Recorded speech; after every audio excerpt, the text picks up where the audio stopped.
This crazy Friday, I just knocked everything over the desk. It is what it is, right? So, wanted to go over with you a frequently asked real estate question I get all the time, and that is, how do we price homes, right? So, there's a couple different ways we can go about it. As a realtor, I'm going to give you a market analysis to show you comparable homes that have sold in the area. When I say comparable, I understand not all homes are alike.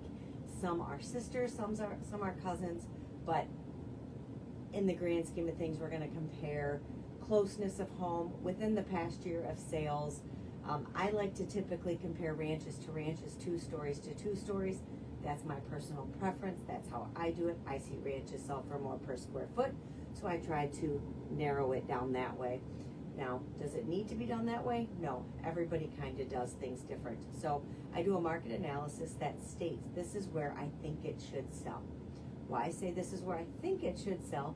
Because it is not an exact science. Now, I have a degree in finance, so I wish there was a way to make it an exact science, figure out, get that crystal ball, find the exact science of the pricing for you. But we're going to get close. And I always tell my sellers, if we get a lot of views online and no showings, that means we've overhit our mark. Like, we've just overpriced it. We need to reduce. Reductions are hard and tough words for some sellers to hear. They don't want to hear the word price reduction. Now, that is all part of the marketing, right? Price is part of marketing strategy. If we're not getting price activity, then we do need to readjust that price in order to spur on more activity. The beauty of those price reductions is they do get hit back out on the internet. People see they're reduced. There is a negative connotation that it shows desperation. I'm going to disagree with that. I think, again, it's just a marketing tactic we use to get that price going. So again, how do we come up with price? So I pulled data from our MLSs, what has sold. If there isn't a lot, and I also double check that with the auditor site, because not everybody puts data correctly in the MLS. Just talked with one of my fellow realtors yesterday about how data is input into the MLS. Some properties are being sold with furnishings maybe paid outside of closing, and the price put in the MLS could include that furniture price. So it's kind of throwing off some of those automated valuation models that we're seeing online that are telling you what your price is that they see. They don't know that the property next to it was sold, furnished, or they don't know areas, that kind of stuff. So I try to stay away from using the auditor's valuation and any of the online models. I do take a look at some other sites. National Association of Realtors has a realtor property resource I use to see what they say.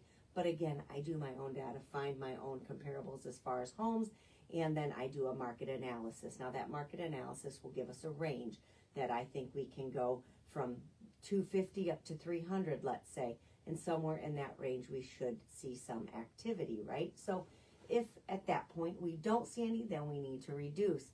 Now, once we have it under contract and you have any kind of financing, then they're going to have an appraisal. And some difficult properties to price, I also recommend an appraisal up front. An appraisal is done by a certified appraiser who comes out to the property and does a very formal market analysis. And they have a specified code and uniform structure that they have to follow, and that helps us come up with some pricing as well. So when the appraiser comes out, they're going to be looking at some things, and we're finding they're kind of getting steady across the board on all appraisals as far as what they're looking for. So once they come out and do that, they're going to find some values on there too. Now, does the value of the appraisal always meet the value of what the purchase price is? No, unfortunately it does not. We are running into some lower appraisals right now. Buyers are still willing to pay top dollar, and the appraiser's like, hold up, we can't find those comparables. And maybe I don't necessarily agree with some of the comparables, and we can contest them sometimes. Success rate is about 50-50 on contesting any kind of pricing. So that at that point, the buyer could either come up with funds to pay the difference and cover what's called like an appraisal gap, or a seller can come down in price. They can meet in the middle. We've kind of had it all over the gamut recently. And then in very rare cases, the appraisal will come up way higher than what you're paying for the property. And in that case, unfortunately or fortunately for the sellers, they don't get to know what that appraisal is, right? The buyer paid for it. So typically the listing agent's only told if it's at value and it needs no repairs. So coming up with pricing is difficult, right? So there is a science to it, and it is not always accurate. And sometimes we just have to put it out there and see what the market is willing to bear. You will hear the old adage that a house is only worth what a buyer is willing to pay, and there is some truth to that. So if you have any questions about pricing, let me know. I'd love to help you. I can, like I said, do a market analysis for you, and we can figure out where you're going to be price-wise. And then also do a net sheet, because sometimes that top dollar doesn't matter. It's the take home, right? So we want to find out what you're going to actually put in your pocket at the end of the day. And then also, when you're a buyer's agent, we should be giving you a market analysis as well to say, hey, these are what the competing properties have done.